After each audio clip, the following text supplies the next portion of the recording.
6 nömrəli sualda m n-ə paraleldir. X üstə gəl z 180 dərəcə olarsa, y böl z nisbətini soruşur. Şəkli yaxınlaşdıraq. Əgər m n-ə paraleldirsə, burada bu xətti kəsəni uzadıram və kəsəndir. Burada x isə buna çarpaz olan buradakı bucaqdır x-dir.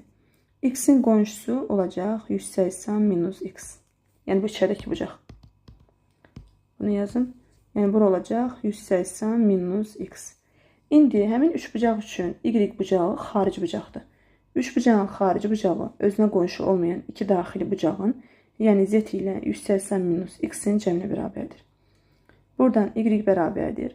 Buradakı 180 dərəcənin yerinə x üstə gəl z yazacağım. Bu z-lə işim yoxdur. Üstə gəl. Bu 180 dərəcənin yerinə yazıram x üstə gəl z minus buradakı x. Buradan y bərabərdir. X-lər islah getdi. Bərabərdir 2z.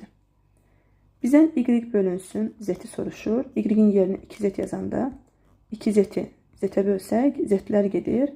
Olacaq cavab 2 böl 1. Yəni C variantı.